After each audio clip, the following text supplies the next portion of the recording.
ఈ మానవులకు ఇన్ని కష్టాలు వచ్చాయి కదా అని చెప్పేసి ఆలోచన చేసి వెంటనే ఆయన వైకుంఠపురానికి పోయాడు. ఆ వైకుంఠపురంలో ఎవరుంటారు? విష్ణుమూర్తి. ఎట్లా ఉన్నాడు ఆ విష్ణుమూర్తి అంటే చతుర్హస్తములు గలవాడై, శంకు చక్ర గదావసుతుడై, అంటే 4 భుజాలు కలిగి, ఓ చేతిలో శంకు, ఓ చేతితో గద, ఓ చేతితో చక్రము, మరో చేతితో పద్మాన్ని పట్టుకొని లక్ష్మీ సమేతుడై కొలుదిరున్నాడు వైకుంఠపురంలో విష్ణుమూర్తి. ఎవరితోడా? లక్ష్మీ సమేతుడై కొలుదిరున్నాడు విష్ణుమూర్తి వైకుంఠపురంలో. అప్పుడు నారద మహముని వెళ్లి నమస్కరించి, ఓ నారాయణమూర్తి, నీవు మనోవాక్కులకు అతీతమైన రూపుగలవాడవు, అనంత శక్తిని వినగోరుచున్నాను అన్నాడు. ఎందుకు వచ్చినావో దాన్ని వినగోరుచున్నాను అన్నాడు. ఎందుకంటే ఒక మనిషి మన దగ్గరకు వచ్చి పదే పదే పదే పదే చెప్తూ ఉంటాను అనుకో, విషయం అర్థం కాదు. ఎక్కడి నుంచి మొదలు పెట్టాలో అక్కడ మొదలు పెడితే ఆ విషయ అవగాహన అవతలి వాళ్ళకి చేరుతుంది. కాబట్టి ఆయన వచ్చిన వెంటనే పొగడ్తల్లో ముంచేసరికి విష్ణుమూర్తి అన్నాడు, నువ్వు వచ్చినటువంటి కారణం ఏమిటో దాన్ని వినగోరుచున్నాను ముని అన్నాడు. అప్పుడు వెంటనే నారదుడు అంటున్నాడు, హే లోకరక్షక, హే దీనబాంధో, ఓ భక్తవరద, ఓ ఆపద్బాంధవ, స్వామి భూలోకంలో ఉన్న మానవులు ఎక్కడెక్కడో పుట్టి ఎక్కడెక్కడో పెరిగి ధర్మము తప్పి న్యాయము తప్పి భూమి యందు సంచరించున్నారు కనుక వారి తోటకు ఉపాయం ఇవ్వండి అన్నాడు. ఏమిటి కష్టాలు అంటే భూలోకంలో ఉన్న మానవులు ఎక్కడెక్కడో పుట్టి ఎక్కడెక్కడో పెరిగి ధర్మము న్యాయం తప్పి బతుకుతున్నారు కనుక వారి కష్టాల తోటకు ఉపాయం ఇవ్వండి అన్నాడు. అప్పుడు వెంటనే విష్ణుమూర్తి చిరుధరహాసము చేత అది చిరునవ్వు నవ్వుతున్నాడు. భూలోకంలో ఉన్న మానవులకు సర్వ పాపము సర్వ దుఃఖము నశించుటకు సకల కోరికలను కూడా సునాయాసంగా నెరవేరుటకు రమా సహిత సత్యనారాయణ స్వామి వ్రతం ఉన్నది, ఆ వ్రతాన్ని చేయించండి అన్నారు. మరి ఆ వ్రతాన్ని ఎప్పుడు చేయాలి, ఏ విధంగా చేయాలి, ఎప్పుడు ఆచరించాలి, ఎలా ఆచరించాలి అని పరిపరి విధములుగా మరలా కోరాడు విష్ణుమూర్తిని ఈ నారద మహాముని. అప్పుడు వెంటనే అన్నాడు, ఈ వ్రతాన్ని ఎవరైతే చేయాలనుకుంటారో వేకువజామున లేచి కాలకృతం నెరవేర్చుకుని స్నానం ఆచరించుకుని, అంటే ఈనాటి కాలంలో మనమందరం కూడా పూజ కనేసరికి కొత్త బట్టలు పెట్టుకుంటున్నామా లేదా? ఆ స్టిక్కర్ అట్టే ఉండి, ఇప్పుడు మొన్నదాకా నాకు ఉండేది స్టిక్కర్లు అట్టే ఉంటున్నాయి. కానీ ఇక్కడ శాస్త్రం ఏంటంటే కొత్త బట్టలు పెట్టుకుని కూడా పూజ చేయొద్దని ప్రమాణం ఉంది. అదేంది అందరూ ముట్టని కొత్త బట్టలు ఎట్లా కట్టుకుంటే సందిగ్ధం వస్తుంది. మడి వస్త్రములు మాత్రమే పనిచేస్తాయి. మడి వస్త్రములు అంటే ఈ రోజు రాత్రి కూడా మనము చాటించుకొని పక్కన పెట్టేసుకొని వాటిని మాత్రం చుట్టుకొని పూజ చేసుకోవాలి, అది శాస్త్రోక్తంగా. కాబట్టి మనం ఎందుకంటే కుట్టిస్తాగా, మరి ఆ కుట్టిన వాళ్ళు ఎట్లుంటారో తెలియదుగా, ఐరన్ తోముతారుగా, ఎట్లుంటారో తెలియదుగా, శాస్త్రం చెప్తున్నా ఇద్దరు కాదు అక్కడ వల్లశోతాలు ఇబ్బంది పడతారు. కాబట్టి మడి వస్త్రం అంటే ఉతుక్కున్నటువంటి బట్టలు మాత్రమే కట్టుకొని మనం వాడాలి, అది శాస్త్రం. అందుకే మడి వస్త్రములు కట్టుకొని ఒక వస్త్రం పరిచి దాని మీద బియ్యం పోసి బియ్యం మీద కలశం పెట్టి కలశం మీద కొబ్బరికాయ ఉంచి కొబ్బరికాయ మీద ముక్కోణంగా మనిషి రమకులను పెట్టుకుని తమలపాకు వక్క కంచుల సమేతంగా నవగ్రహ మండపాన్ని ఏర్పాటు చేసుకుని గోత్రనామ సంకల్పాలతో సంకల్పం చెప్పుకుని బంధువులతో కూడి బ్రాహ్మణులతో కూడి స్వజలతో కూడి కుటుంబీకులతో కూడి వ్రతాన్ని నిజ గృహమునందు గాని అంటే ఇంటోనందు గాని సముద్ర నదీ తీరం నందు గాని లేదా దేవాలయ ప్రాంగణందు గాని లేదా వటవృక్షం కింద ఒక చెట్టు కింద కూడా ఈ వ్రతాన్ని ఆచరించుకోవచ్చు అన్నాడు. పవిత్రమైన స్థలాన్ని ఏర్పాటు చేసుకుని అక్కడ తర్వాత ఏం కావాలి మరి అంటే ఆవు పాలు, ఆవు పెరుగు, ఆవు నెయ్యి, తేనె, పంచదార, పుష్పాలు, నారీకేలలు, ఇతరాత్ర పూజా సామాగ్రి కూడా తెచ్చుకోవాలి. నైవేద్యం కోసము మరి గోధుమ నూక, పంచదార మొదలగు సామాగ్రి సరిపోతుంది. శక్తి లేనప్పుడు ఏంటంటే ఒక బెల్లముక నైవేద్యం పెట్టి కూడా 5 కథలు వినొచ్చునట. ఏమున్నా కూడా బెల్లముక నైవేద్యం పెట్టి కూడా 5 కథలు వినొచ్చు. ఎందుకంటే నువ్వు యథార్థంగా ఉన్నప్పుడు మాత్రమే స్వామి స్వీకరిస్తాడు. ఇది లేకపోయిన భ్రమలో ఉంటే ఆయన ఇంకా బిడ్డలేదేమని ఆశలో ఆ స్వామి ఉంటాడు. కాబట్టి ఏదున్నా స్వామి వారికి యథార్థంగా సమర్పణ చేయమన్నారు.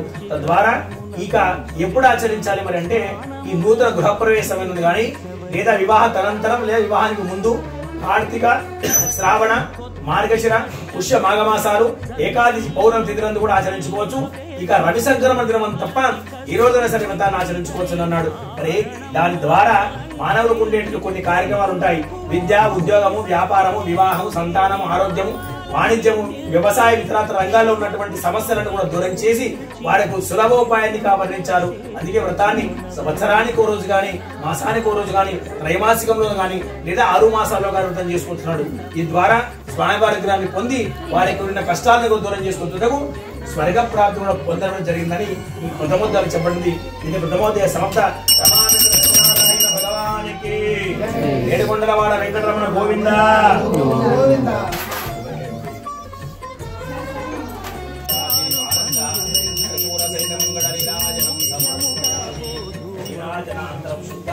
ఆచమనీయం సమర్పయామి నమస్కరోమి. దేవుల రమాదేవి భగవానికి జై. కొండలవాడ వెంకటరమణ గోవింద గోవింద.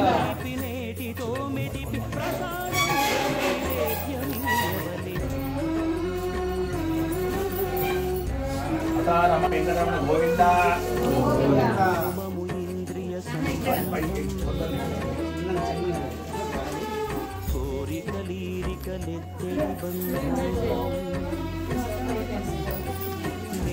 అనమాయ పాదు సద్గుణము కోరికల నెల్లమాయతో మెదిపిత్తి.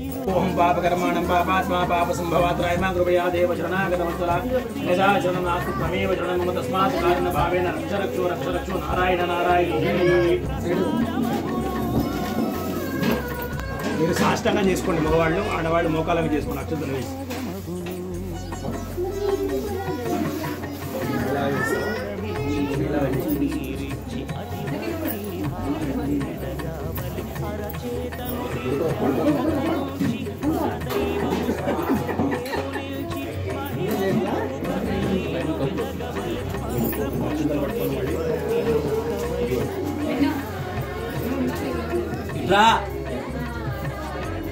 చెప్పండి. మంత్రహీనం క్రియాహీనం భక్తిహీనం పరమేశ్వర పరమేశ్వరి యత్ పూజితం మయా దేవ పరిపూర్ణం తదస్తు మే.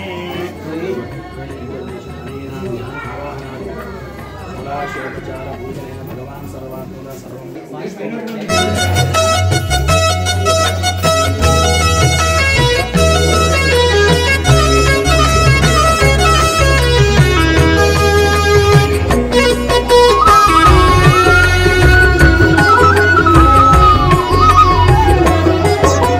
సత్యదేవు వ్రతము శుభము సర్వ పాపహరము దివ్యము.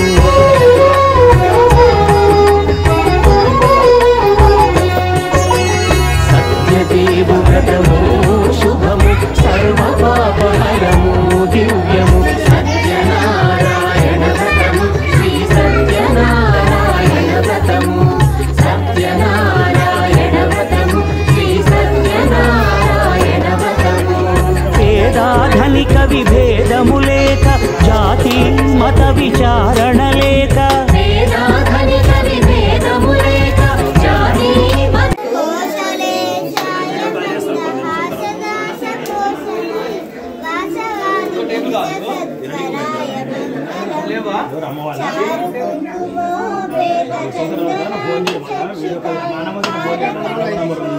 బాబాయ్ ఫోన్ చేయి.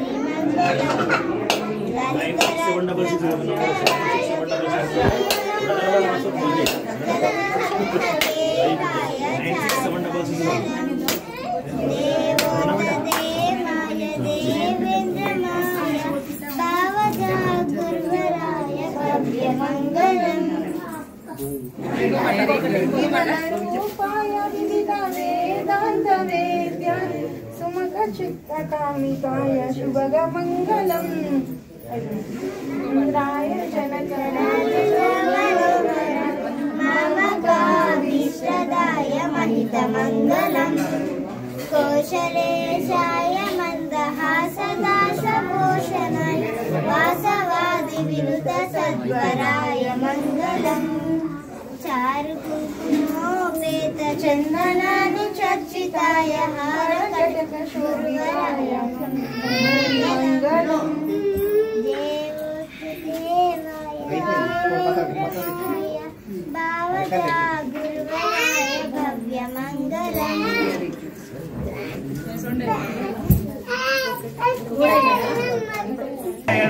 సేవకురారమ్మ మనసార స్వామిని కొలచి హారతులివరమ్మ చూసిన వారికి చూసిన ఫలము చేసిన వారికి చేసిన ఫలము స్వామిని పూజించే ఆ చేతుల ఆ మూర్తిని దర్శించే కనులే కన్నులట కనక ధరించి ఎవరికైనా జన్మ ధరించునట శ్రీ సత్యనారాయణని సేవకురారమ్మ మనసారా స్వామిని కొలిచి హారతులివరమ్మ మనసారా నిలిచి హారతులీరమ్మా. ఏ వేళైనా అన్నవరంలో వెలసిన దైవం ప్రతి ఇంటికి దైవం. శ్రీ సత్యనారాయణుని సేవకురారమ్మా. మనసారా మనరమ్మా. మంగళకరమగు శ్రీ సత్యనారాయణుని సేవకురారమ్మా. మనసారా అందరు మొక్కినారమ్మా.